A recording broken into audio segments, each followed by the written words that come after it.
Start the clock. Good afternoon. At the tone, time will be Real time.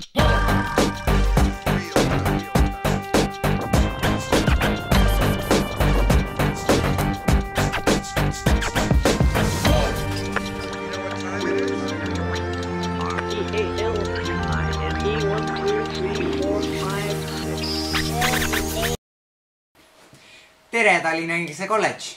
On 20. oktoober ning eetrisse on jõudnud juba teine TIK-televisiooni saade. On viimane nädal enne kooli vaheaega ning kindlasti olete juba väsinud rutiinist. Tänases saates kajastame reedel toimunud rebastepäeva, Tallinna huvijuhtide külastust esmaspäeval ja Mihkel Raua teisipäevast visiiti meie kooli. Sellel nädalal tegime intervjuu uue õpilasesinduse presidendi Kristel Sepaga. Küsisime talt üldiseid muljeid ning tema visiooni järgnevast õppeaastast.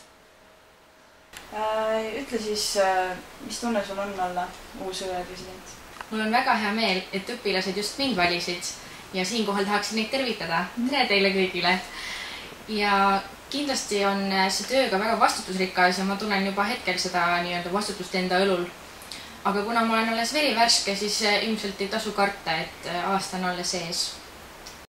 Kuna sa oled siis ise IB õpilane ja kuna sa hakkad nüüd ka lõpetama, siis mis saab aasta lõpus, kui sul tulevad eksamid? Ma kindlasti üritan õpilasesindusega tegeleda ka kevadel edasi, aga kuna mul tõesti on siis vähem aega, siis ma loodan, et teised õpilasesinduse liikmed muutuvad veelgi aktiivsemaks ja omandavad selleks ajaks juba vajalikud oskused, et ise õpilasesinduse koosolekuid läbi viia ja üritusi korraldada. Et siis äkki on keegi nendest juba valmis selle presidendi koha üle võtma.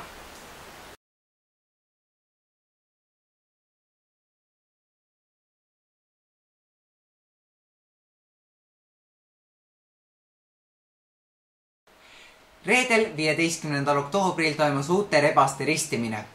Rebaste ristimisega kaasnes rohkem vahukoore ja leivasirupi tarbimine, fantastiline stilistika ning reaalkooli austamine.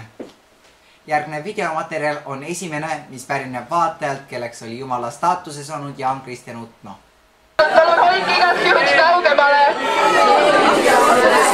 Libased, tõstke käed üles, kui teid kontrollitakse. Kõik käed üles.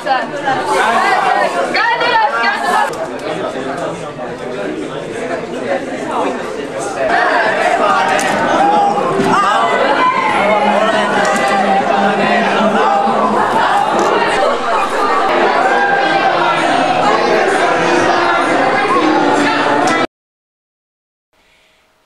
Esmaspäeval 18. oktoobril väisasid meie kooli Tallinna koolide huvijuhid.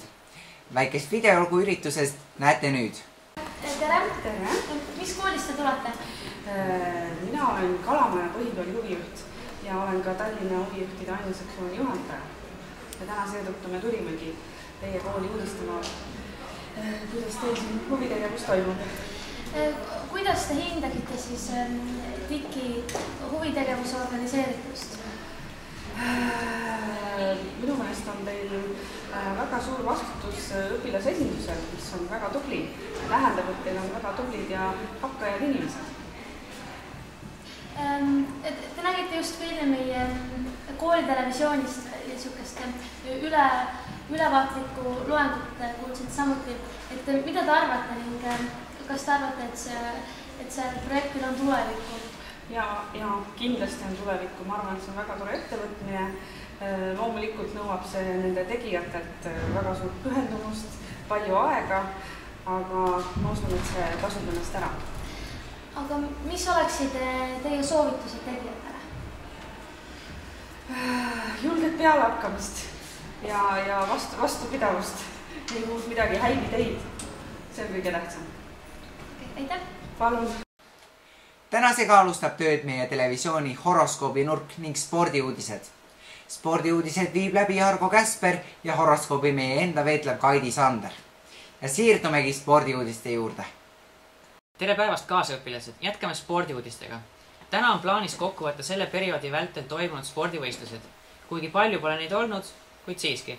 3 nädalat pärast kooli algust toimus Tallinna koolide vaheline teatejooks, kus osalesid kõik Tallinna koolid. Ka meie kooli gümnaasiumist olid esindatud poiste ja tüdrukute meeskond. Võistluse algus tõotas tulla paljulubav, kuid tänu väikeste reeglite rikkumisele poiste meeskond diskvalifitseeriti ja seega tulemust me kirja ei saanud. Sealjuures tüdrukute jaoks oli palju parem seetõttu, et nemad said tulemuse kirja, kuid poodiumile nad ei jõudnud. Kahju küll, aga loodame, et järgmine kord läheb neil paremini. Teine suur uudis on see, et sellel õppeaastal on meie koolil täiesti uus korvpallivõistkond. Uus korvpallivõistkond tõotab tulla väga tugev tänu osavatele ja pikkakasvulistele mängijatele. Eelmise nädala esmaspäeval toimus kontrollmäng Jakob Westholmi gümnaasiumis, kus hinnati uute mängijate oskusi. Sellel nädalal algasid aga Tallinna meistrivõistlused gümnaasiumi arvestuses. Kahjuks tulemustest midagi täpsustada ei oska, seega ootame uudiseid uuel nädalal. Sellega tänaseks lõpetame ja soovime kõigile head sportimist. Teisipäeval külastas meie kooli ajakirjanik, muusik ning kolmeraudse saatejuht Mihkel Raud. Legendaarselt sõnaosav ning kriitilise meelega mees pidas Tallinna Inglise kolledžis loengut. Meie reporter intervjueeris teda pärast sõnavõttu. Mis teid seekord oma endisesse kooli toob ning kas see äratab teis ka mingisugust nostalgiatunnet? Äratab ja ei ärata. Äratab selles mõttes, et see niisugune vaimne ruum ja teie direktor oli selle juba tegelikult meie koolis väga noor ja algaja õpetaja, siis kui mina veel 7. keskkoolis käisin. Et selles mõttes kahtlemata tekitab minust nostalgilise tundeid. Kahju on võib-olla sellest, et see hoone on nüüd teine. Mul ei teki, minu nostalgia võib-olla oleks ülevoolavam, kui ma saaksin külastada seda hoonet, kus praegu on Prantsuse Lütseum, ehk seda maja, kus mina käisin koolis, siis kui Tallinna 7. keskkool veel Hariduse tänaval. Aga see uus maja on kahtlemata väga ilus ja väga tore ja ma ei ole siin päris esimest korda. Ma olen siin ka varem käinud ja loomulikult oma koolis käi alati väga tore ja tore, et kutsuti ja head tulla sain. Tallinna Inglise kolledžit ehk siis tol ajast 7. keskkooli pigem positiivselt ja negatiivselt? Ikka positiivselt loomulikult. Alati on niimoodi, et alati on, et minu puhul on niimoodi, kui ma lõpetasin 7. keskkooli 87, siis ma olin muidugi just ilmselt väga paljud õpilased on oma kooli peale, kui nad on selle just lõpetanud kuidagi, ma ei tea, kas nüüd on kibestunud, aga kuidagi tunnevad kergendust, et nad peas enam käima.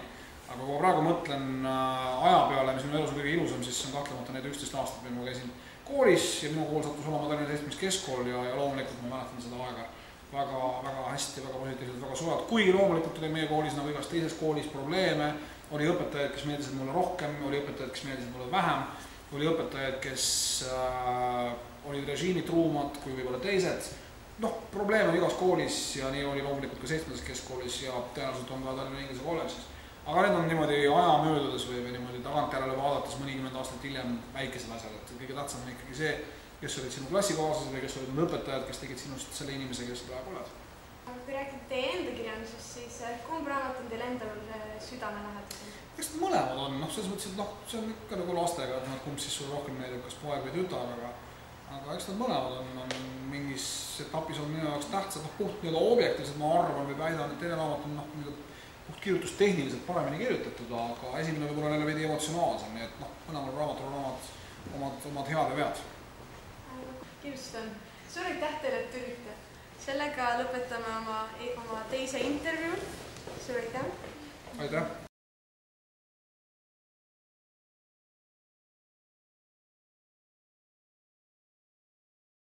Ja nüüd jätkame horoskoobiga. Tere! Alustame selle nädala horoskoobiga. Jää. Sel nädalal on lootus midagi head teoks teha. Soovitan aga olla ettevaatlik, sest õppetöö võib muuta teid agressiivseks. Ettevõtmiste õnnestumiseks soovitan kanda midagi rauast või valget.